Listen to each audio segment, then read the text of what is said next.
Europe को Ukraine जंग के नतीजों से भी ज्यादा आइस अटैक का डर सता रहा है। स्नो बॉम्ब ने यूरोप की परेशानियां काफी बढ़ा दी हैं। यूरोप को आशंका है कि यूक्रेन जंग के बीच बर्फीला तूफान डबल तबाही ला सकता है।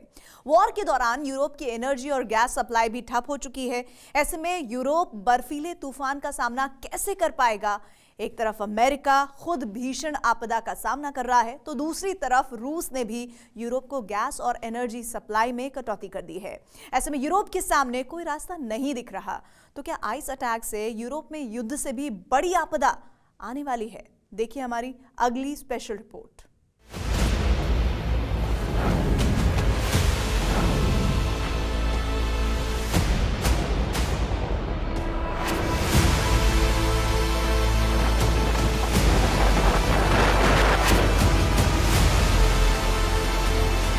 आर्कटिक ब्लास्ट क्या यूरोप के लिए बनेगा काल?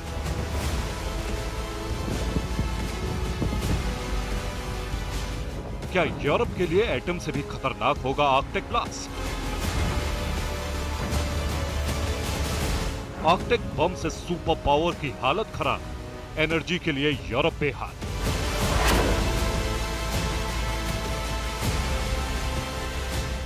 अमेरिका को कुदरत के हिम प्रहार ने पस्त कर दिया है। यूरोप भी आर्कटिक ब्लास्ट से थर्रा उठा है।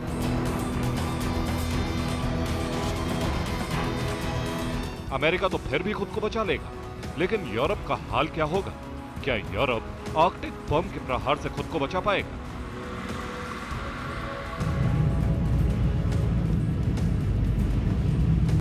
पहले से ही गैस और ऊर्जा संकट से जूझ रहा यूरोप क्या आर्कटिक अटैक को सह पाएगा?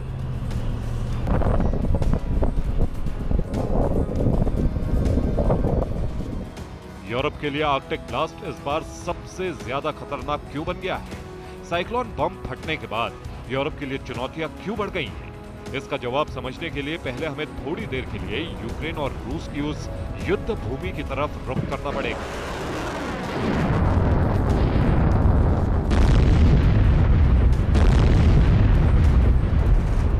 जिसकी वजह से यूरोप पर दोहरा संकट खड़ा हो गया है।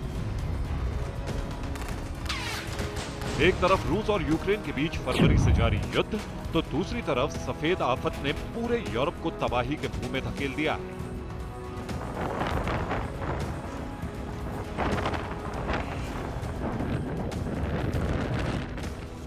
यूरोप में यूक्रेन जंग के बाद से ही ऊर्जा संकट शुरू हो गया था। ऊपर से इस साल सर्दी में बर्फीले तूफान ने यूरोप में गैस सप्लाई और एनर्जी क्राइसिस को और बढ़ा दिया है। हालांकि यूरोपीय देश ऊर्जा आपूर्ति की वैकल्पिक व्यवस्था करने में जुटे हैं, लेकिन इसके बावजूद यूरोप को संकट का समाधान नहीं दिख रहा है।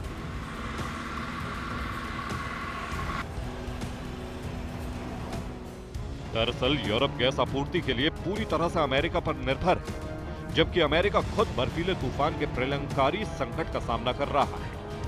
आर्कटिक ब्लास्ट से अमेरिका में एनर्जी और पावर सप्लाई पर काफी असर पड़ा है। यूरोपियन यूनियन यानी ईयू के दावों को सच माने तो यूक्रेन युद्ध के बीच अमेरिका रूसी तेल और गैस पर कैपिंग करना चाहता है। ईयू के मुताबिक अमेरिका अपनी गैस 4 गुना महंगे दाम पर बेच रहा है।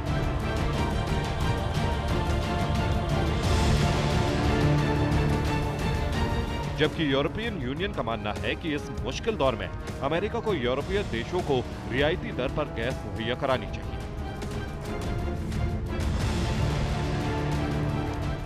लेकिन क्या अमेरिका ऐसा कर पाएगा?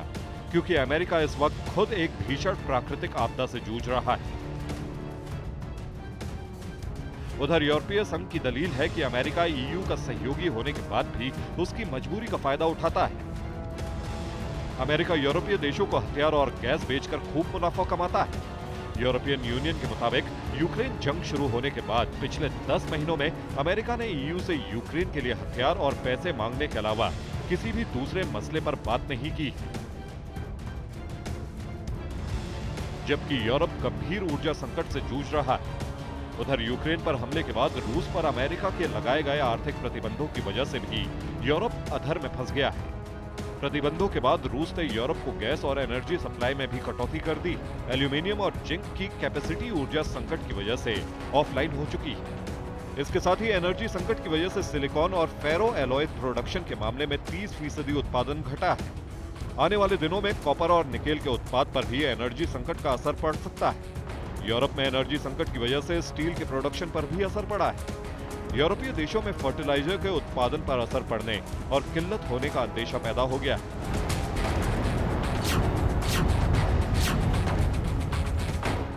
यूरोप के देश महत्वपूर्ण धातुओं और कृषि उपज के लिए मशहूर है, लेकिन गैस और एनर्जी सप्लाई के लिए इस वक्त रूस पर उनकी निर्भरता ने यूरोप के लिए बड़ी चुनौती खड़ी कर दी है।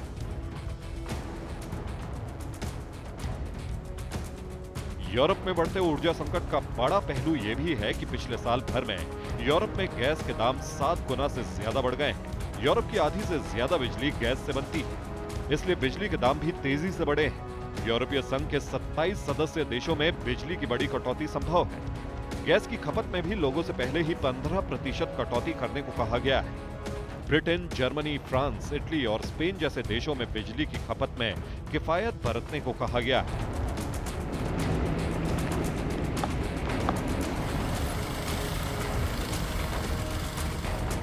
विशेषज्ञों का मानना है कि अगर कुदरत के बर्फीले तूफान और आर्कटिक अटैक को लंबे समय तक जारी रखा तो यूरोप में अमेरिका से भी ज्यादा कोहराम मचेगा।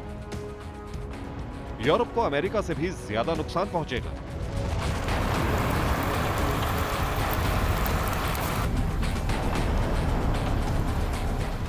मतलब यह है कि अगर अमेरिका और यूरोप में सफेद तूफान का कहर जल्द खत्म नहीं हुआ तो यूरोप में एनर्जी संकट भीषण रूप ले सकता है।